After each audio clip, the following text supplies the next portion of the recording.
what I want to go over next is the trailer for Logan. Oh yes, this part two trailer. Yeah, there's part two for Logan. Now, this may be the last time we'll see Hugh Jack as Wolverine. I like Yeah, this trailer, but I how? did too. I did too. So what do you One, that little girl is badass. I don't know if you talked to that movie, think? but she badass. She can whoop some ass in that trailer. Number two, they finally made Wolverine more violent. I hate to say it like that, but I mean, it's a guy running around with freaking claws and stuff, slashing at people. It should not be. How does he have not a single scrap of blood anywhere? Not even on, like he would kill people and then like there's no blood anywhere, but on him, like he killed the whole squad. But it's like this little demeaning patches of blood, like. Logan, man, he looked messed up. Like, he just went through war. He just went through a morgue and started drinking the blood and splashing on his chest. Like, and he was sitting there just driving. Like, that part in the scene in the car. Yeah. And Logan and the girl just driving, they both got blood on them. Like, they just went through some things. Like, that scene is just there. It's like, this is what this movie's about. It ain't about being nice no more. It ain't about, it's about a connection. It's no longer just, oh, we gotta have some purpose or something like that. It's more of a grittier film. It's more, get away from this comic book stuff. I mean, it's still there, it's still prevalent, but let's try to show a real story with real things happening. Yeah, that happened a lot because of the Deadpool movie. The Deadpool movie kind of raised the stakes where they were like, I mean, Fox really had to do something because their X-Men franchise has been around for 16 years now. 17 years.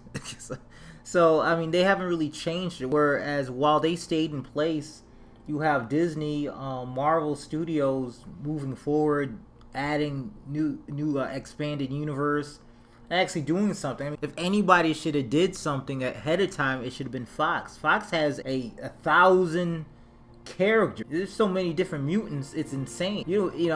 And Marvel, Marvel Studios only has now, because you got to take into account Fox and Marvel separate. They're not the same. Okay. Because 20th Century Fox owns X-Men, and so it's kind of like that. So okay. So with them, they have only a few characters. I mean, a lot of the characters that we see in Marvel Comics are mutants because it's easy. Why they have their power? They were born that way. Done. That's it. And they had to really use a lot of their back, side characters they haven't used in years in order to make their movies, and they did it, and they're still successful. Whereas you got 20th Century Fox with some of the best ass characters, and they can't make a movie. Can't make a Fantastic Four movie. How you fuck up the Fantastic Four? They did. I mean, we're both black, but I'm pretty sure we're both in agreement. Why the fuck you make Human Torch black? It's not about the Fantastic Four right now. We can talk about that on a later date.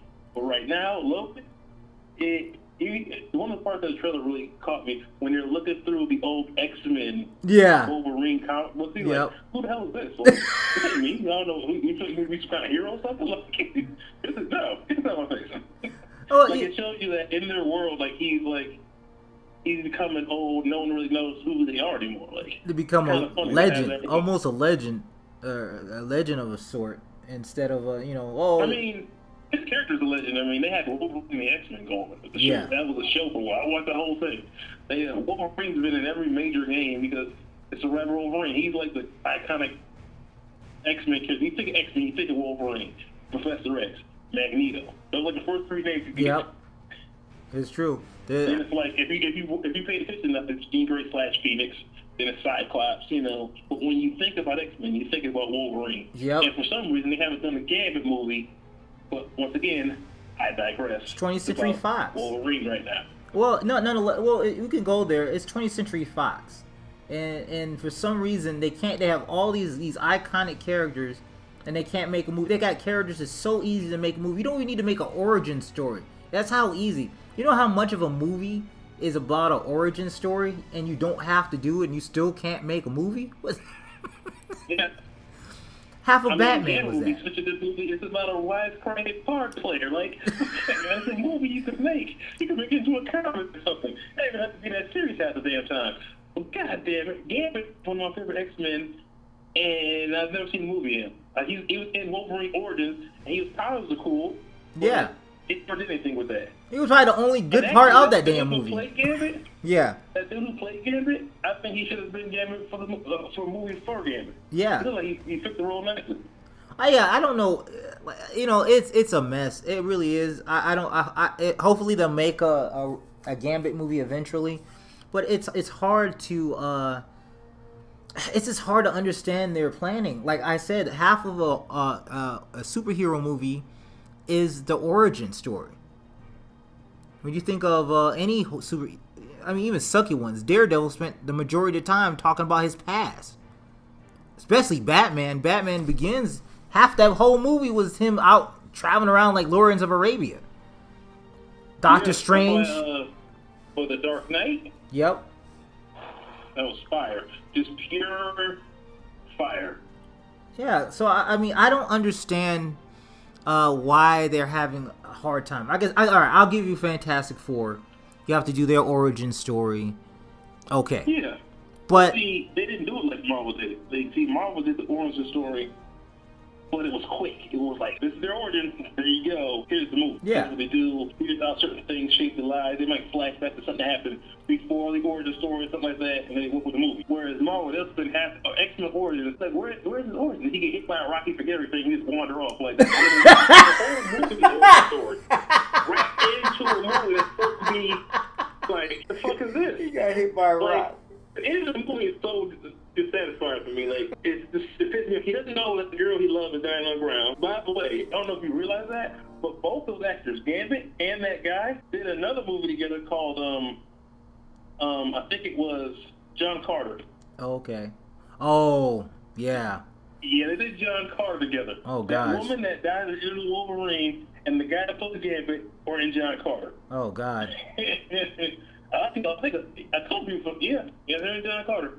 Oh, man. Like, it's literally John Carter in Wolverine X-Men Origins. I don't know which one came first, but yeah. So Yeah, he walks off into the sunset and forgets who his girlfriend is. She makes Striker just walk off. He would just leave Wolverine for some guy on the He don't know who the fuck he is. He don't explain nothing. He just leaves.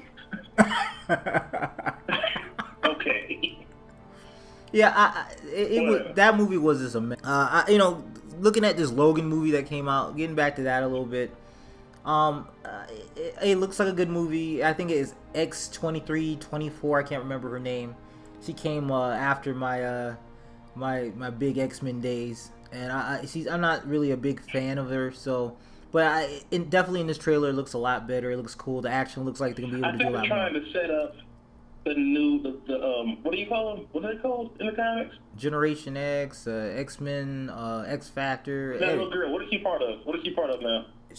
Last time I checked, she was an Avenger or X-Men. Like she still was an X-Men. This story is because she came later, and she replaced Wolverine. Because in the comic book, Wolverine is dead, and she's the new Wolverine. Oh, okay. So it's basically it's a passing of the torch kind of movie. I mean, yeah. That way, how old everyone is. Yeah. Oh God, even have Patrick Stewart. I'm fucking 91. You know, like. Yeah, like. Yeah, he can't be Xavier forever. Xavier in the comic book is gone. Really don't age. I mean, yeah. He went from like a 40, 30, 35-year-old, 40-year-old man to like a 50-year-old man. But Professor X over here, you on a deathbed and shit. Like, yeah, Logan, I'm dying. Like, your healing factor is still there, but you old as shit. Like, yeah, well, you know, it's a thing they did when they killed off Wolverine. They took away his healing factor, and they brought up the point that his bones are laced with a metal, and that metal, the only thing keeping that metal from killing him was his healing factor. So once that was gone, that metal, it's in his bloodstream. It's killing him slowly. So I wonder if that has something to do with him, because remember, if his healing factor is taxed too much, he could die, because your body is constantly working to recover yourself. So I don't know if they can use that. I remember at Future End he like that too. So I don't know how they're gonna use it. But in any case, it seemed interesting. I enjoyed it. I'm definitely gonna see it. I'm a fan. I'm gonna see it too. But I wish, and this is true, I really wish that they would look at what Deadpool did and using the X-Men and just do that. Yeah. You know what I'm saying? Colossal was, Man, yeah. Ryan Reynolds did that all himself. There was no real ad placement. He went to Fluttery, like, yo, I really want to do this, and I want to put right. Give me the rights to this, and I'll make you a good movie. You're like, yeah, whatever. Who ain't gonna fund you this? And he went out there and put on a fucking show for us. And that's what I'm saying. Like, and you notice when he used the X-Men, he gave him the costumes from the comic book. He didn't change anything. He said, okay, this is X-Men. And he didn't change anything. And you know what? We didn't have to have him in leather suits. We didn't have him in... No. You know what I mean? Flying down with the iconic scraping of the wall. Like, what the extra shit you doing? And how Storm gets her ass whooped by someone that moves fast? Like, she can move fast? Control lightness. Come on now. I always say that. Like, you got Storm, you should never lose. She can just make lightning stroll from the ground and kill this bitch. Like, why is he gonna fight? You know, I pray for the day that Marvel gets X-Men back. Then maybe they'll bring them back to the comic books. But as it stands... Now I'm stuck on my head. All I can think of is that scene in X3 when she's fighting when Storm's fighting the fast chick, right? Yeah. I'm seeing him like he just knocked the other two dudes away with lightning, and zapped the third dude through a wall, and here comes this speed bitch. Like, she can control one and just hold you up in the air. You can't do shit. Like he doesn't have any defense ready for you, your fast ass. You rush her once, and you think after that first punch, either she's gonna get knocked out or you're gonna lose the fight. Like, that's it. You lost right there. There's no other fight to have. She's Storm. Come on now. You're doing a leap with Storm. I don't even know how that's possible, but you are doing a leap with Storm.